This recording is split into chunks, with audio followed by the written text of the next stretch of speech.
The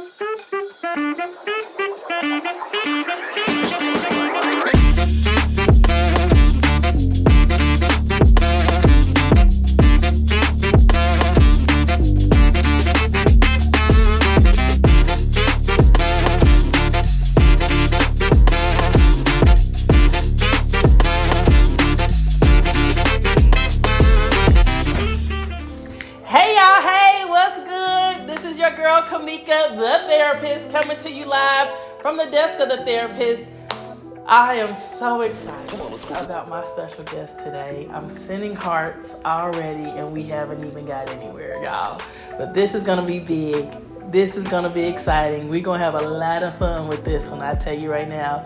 But without further ado, I'm going to ask my special guest to introduce himself to the people, please. What's good? It's Kenneth Sellers. Kenneth Swanson. How y'all doing? Hey, I told you I was going to have fun with this, all right? Okay. For those of you who do not know, this is my brother. What's up? This is my brother. And I'm going to digress for just a moment. Funny story we share real quick. High school. You know the story I'm about to tell, right? I remember one day in high school, Mom came to come pick us up from school. And so I'm walking around trying to find you because Mom is out there coming to pick us up. Okay. I get to the back at LC and I run into somebody and I'm like, hey, do you know Kenny? You know, I'm trying to find my brother. No, I'm like, do you know Kenny? I'm looking for him. And she was like, yeah, that's my brother. Why? And I said, because that's my brother and I'm looking for him. I will never forget that story. I would never forget that story, man. It's okay, because I can see your face, but it is funny. But yeah, this is my real life brother, y'all, and I love him very much. Thank you so much for coming to be on the podcast with us today and blessing the stage. I'm honored to have you here with us. I see you got your Army shirt on today, right? Of course. So today we're talking. It's only right. So today we're talking about veterans and mental health. And you are, in fact, a veteran. I want you to spend a little bit of time there. Specifically, back up and kind of talk about how you got to even joining the Army, you know, how that came about. Okay. So originally, it wasn't even kind of part of my plan. It wasn't even on my agenda, right? A partner of mine, we talked about it and we just dove in head first. I didn't really have a plan. No, seriously, I'm 17. Yeah. I had to get emancipated, so my mother had to come with me to sign me over, saying that I'm an adult and I can make my own decisions to do this, you feel me, even in the first place. And the ball just kept rolling. It did not stop, you know what I mean? And it was just boom, boom, boom, boom, boom. And that, quick, yeah. You feel me? So yeah. I don't think I was really mentally prepared for what I was about to get myself into. You know what I'm saying? So yeah. So 17, LC, did they catch you in the comments, try to recruit you? Is that how that happened? You know what? I think they did. You hear me? They did catch me. Let me talk to you real quick. Nah, you know what I mean? But I didn't think they was really going to hit me back. But then, even today, I thought about it damn, I didn't even, you didn't think about none of this, 9/11 had just happened and I didn't even, you know what I'm saying? It's so real. I didn't even, boom, and it was on. It was on. But they got me, you know, we talked about it a few times. Me and my partner, we went in on the buddy system. You know what I mean? So at least I had a partner that I knew in the beginning, you know what I mean? But yeah, it was cool, I guess. It was quick. And I kind of wasn't prepared, but I had to adjust. Quickly. Yeah, quickly. Absolutely. So you get on a buddy system. How long are y'all actually together through this process? Just really through basic training. You know what I mean? Once we got to AIT, you know, he was in a different company, I was in a different company, but we both ended up in Fort Lee, Virginia. And then when we got stationed, we both ended up in Fort Stewart, Georgia. But again, he was in a different company and I was in a different company. So, you know, we would see each other. We would hang out a little bit here and there, you know what I mean? But, you know, he had to do his thing. He had to be where he had to be, and I had to do the same, So you literally go in on the buddy system, but once you get in that bad boy, you get boom, further apart, you know what I mean? Yeah. So, yeah, that's how it works. So basic training, how was that experience at 17?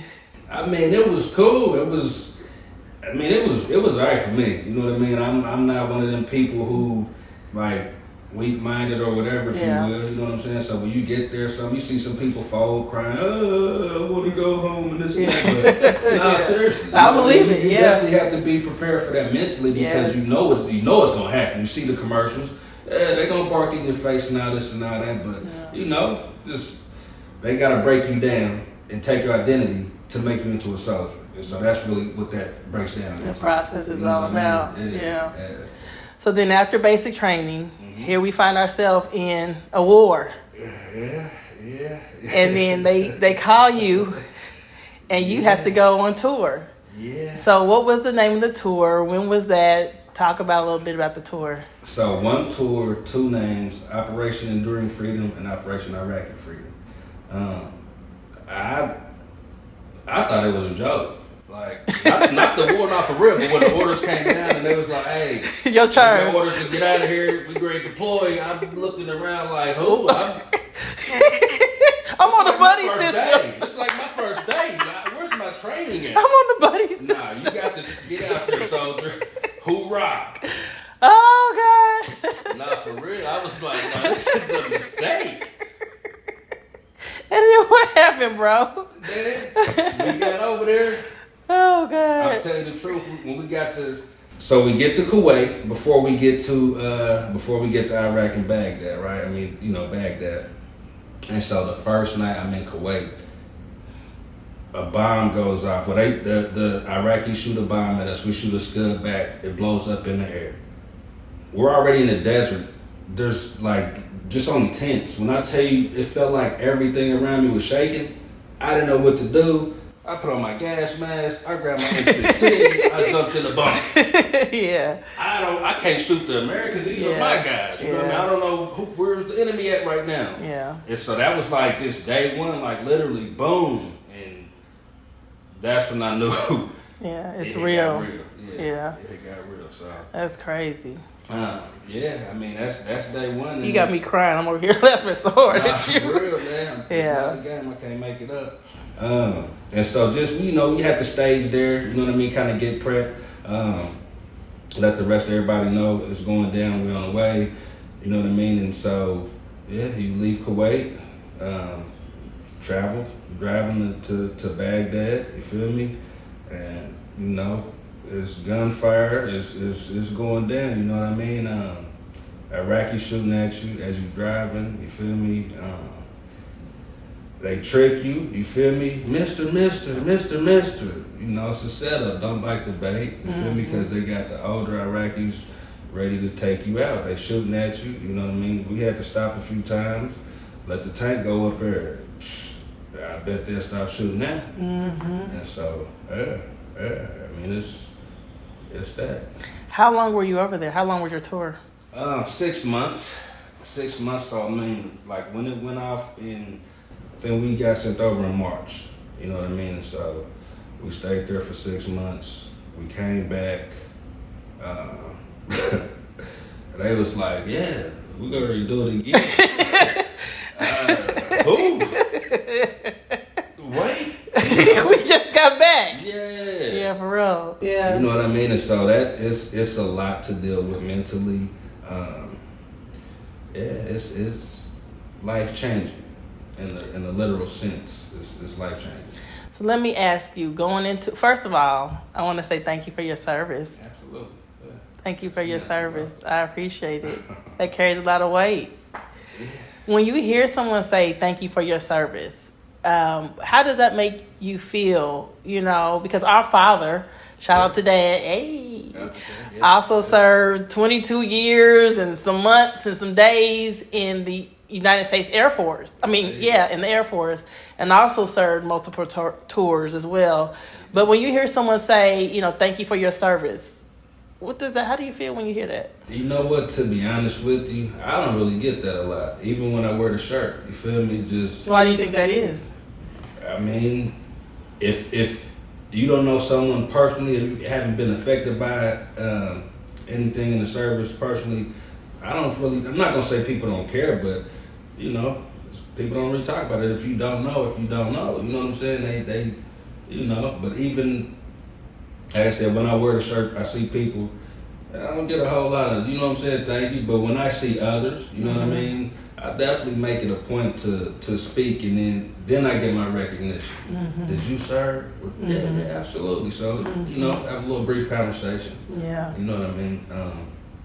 So yeah, if you see a veteran, thank a veteran. Don't play them games like that. This is why you're around here freely walking around doing what you want to do. Absolutely. People sacrifice their lives. Absolutely. Their minds, their health, their limbs for you. Absolutely. Don't forget it, it's important. Yeah, real talk. Appreciate that. Yeah. So let's talk a little bit about, I want to go between, you mentioned, some of the guns that you were, or artillery that you were trained in. You want to talk about that a little bit? I mean, I just used my M16. For real. I mean, we had the saw, you know what I mean? That's an automatic weapon, you feel me? It'll do a whole lot of damage. And you got that 240 Bravo, that's even worse. You know what I mean? And so, I didn't have to, overseas, I didn't have to fire any of those weapons, just my M16. You know what I mean? So, I didn't really get into that, but they'll stop you. They'll blow some stuff up. They will. M16 it's a good weapon. Long range, short range, It gets the job done. Absolutely. So you're trained in artillery to that magnitude and that level. Right. You transition back now to being a civilian. Okay. What does that transition look like from military life to civilian life? You know what? It's kind of hard, you know what I mean, in the beginning. You know what I'm saying? It's because you're not a soldier anymore. You know what I mean? You don't have to be, you know what I mean, at roll call PT early in the morning. You get to, wake up when you want to or go to your job or live your life, I don't know, it was like a breath of fresh air at the same time, but it was kind of weird, you know what I mean, transitioning back into civilian life. You know what I mean? You want to have resources in place to, kind of help you with that, you know what I mean, that transition, and, definitely some supports around you to make that easier, So let's go here. So you served your tours, you went through the process, you come back, but before you come back, you respectfully decline to go back and serve another tour. What happens when you respectfully decline to go back to another tour? Unfortunately, for me, I was other than honorably discharged. I kind of just quit. I refused. I'm not going. I had enough. I politely bowed out. I want to go back to being civilian.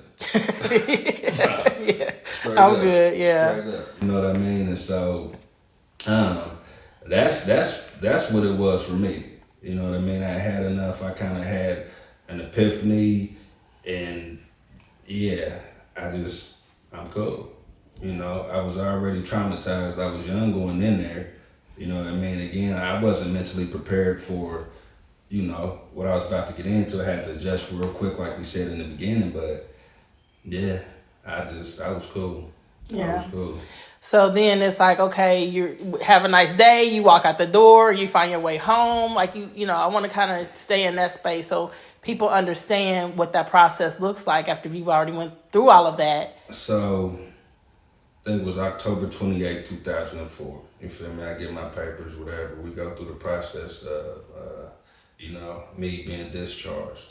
And you get your papers and, I'm no longer, I don't think I was living on base at that point anyway. I had moved off base, but that was it. You feel me? Again, for me, so it's kind of like I had certain restrictions. You know what I mean? I don't just have all the benefits of an honorable discharge and things like that. So I kind of had to find some resources, you know what I mean, and talk to some people. And, it can be hard if you don't know where to go or who to talk to. You know what I mean? It can be a lengthy process, and to get what's what you earn. You know what I mean? What you earn. I'm a vet. I wear the title. So why don't I have the benefits? You know what I'm saying? Access to the benefits. Yeah. Do you think that was solely because of the other than honorable discharge, or do you believe that there's just a gap in the transition of and accessibility of resources? Regardless of the discharge, I feel like the services and the benefits should still be provided. You know what I mean? Because what happened if I wouldn't have came back? Your little brother would just be a memory. You feel me? Mm-hmm. And so that's, I feel like people really need these resources available. You know what I mean? More accessible. Like I said, it's a process. A lot of times you have to fight for the benefits. Like, yeah, it's crucial. So you have to be prepared. You know what I mean? Again, you want to have the supports. You want to have the contacts. You know what I mean? It's a fight. So let's say, because you assume we have the VA hospital, right? Exactly. So you're a veteran. Right. You go to the VA. Right. You have the numbers you're supposed to have and the verification that you're supposed to have. Mm-hmm. What happens when you go up there? So when I go, it's like I have to submit a claim. It's almost like an insurance claim. You have to prove to me why you deserve to get this payment out. You know what I mean? And so I went. Again, I'm young. You know what I mean? And so I kind of didn't have a whole lot of help. I had to apply several times. Still applying. You feel me? And I think it's to the point where now I'm gonna have to get lawyers involved. You feel me? For something that I feel like I've earned and I've worked for and I fought for. You know what I mean? Yeah. And so that's the bad part about it. You know what I mean? They make it hard. They have the resources, but they make it hard. Yeah. You know what I'm saying? Yeah. So you're a veteran. Mm-hmm. You serve your tour again. I'm just walking through the process. I want to reiterate. And then not only do you serve a tour, but then you come back injured. Yeah, they broke my brain. Well, you have other health challenges as it pertains to things acquired from serving. Yeah. Yeah. And even still with all of that, there's a gap in the support. There's a gap in the resources that are available. Mm-hmm. What, out the gate, from the very beginning for the transition, easy, what's a few of the greatest resources that would have been beneficial for you transitioning? One of the greatest resources for me is just a support group. You feel me? Somebody to come and talk to. You know what I mean? Somebody who's gone through what I've gone through, who can relate. You know what I mean? Make it's easier. When you can share your story, listen to somebody else's story, and you guys it's a natural thing. It's genuine. It's authentic. It's not no pure. It's not somebody judging. Absolutely. You know what I mean? Absolutely. So Absolutely. I think that would be one of the main things. You feel me? And because a lot of times you don't never know. Mm-hmm. You never know. Mm-hmm. What a person's thinking, what a person is going through. So I think that would have been one of the main things. You feel me? Like, hey, when you get back at the VA, this is the person that you need to get in touch with. Mm-hmm. Boom, they're gonna lace up your boots. They're gonna get you right. Yeah. And so, it didn't happen for me. I kind of, like I said, maybe I made it hard on myself, but I definitely went down, reached out. I think really what happened, I think I called instead of going down face to face. And so that was like my wrong step in the beginning, even coming out. Yeah. So I want to go back to also the weapons. And I think this is important. Let me tell you why. I'm going to tell you why. Okay. Because the United States government takes the time to train you in the weapons, right? They do. And then you come back and you're trained with these weapons. Mm-hmm. In my mind, when we talk about some of the benefits, right, you will automatically receive some type of lifetime license to carry or some type of lifetime, like this person is trained in this type of... Absolutely. I tell that to people, excuse me, I tell that to people all the time. You know what I mean? I feel like, just exactly what you said. I feel like that should automatically be a given. Mm-hmm. A given. But it's not. It's not. You know what I mean? Even I know sometimes we're talking about mental health and whatnot, but that should be a given. If we need to evaluate you every few years or every other year, every year, every few months, whatever it is, let's do that. But because I ran into a few legal issues behind that. You know what I mean? It should be a given. Yeah, and there's no grace in it. Even with you being a veteran, even with you having that level of experience and expertise, there's no grace in not having a license to carry. Yeah. I want to talk about, oftentimes you see the veterans who present as being homeless. You'll see them on the highways, you see them in the underpass, you see them the street lights holding signs. Mm-hmm. Why? Again, I guess it's just a lack of accessibility to the resources that they need. You know what I'm saying? So I'm not here to judge. I don't know if people are telling the truth or these things have been given to somebody, whatever the case is. You know what I'm saying? But it's just the lack of resources, and then a person's mind. You know what I mean? The person they become withdrawn. Maybe the post-traumatic stress disorder kicks in. Mm-hmm. You know what I mean? And then you run into different things, schizophrenia, addictive behaviors. You know what I mean? And it just kind of spirals out of control for a lot of people. So to date, from the U.S. government, have you received any benefits? Mm-mm. And you've been discharged how long? 2004. Okay, so 20 years. It'll be 20 years in October. 20 years. Yeah. I want you to take a moment, if you would, for me, and look into the camera. I asked you to come prepared with your affirmations. Mm-hmm. You got your affirmations with you? Yeah. Awesome. And then just affirm yourself for me once you have an opportunity to pull them up and share your affirmations looking into the camera. Take ownership. Lead. Don't play the blame game. Operate in excellence. And then last, I'm going to ask you, we have other veterans who are out here who empathize with your story. They can relate to your story. They feel a loss of hope.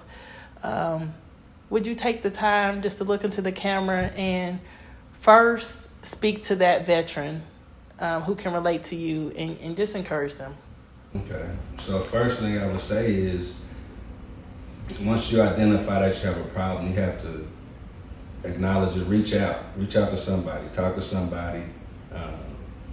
Don't beat yourself up. You know what I mean? And don't try to go at it alone. It's hard. You know what I mean?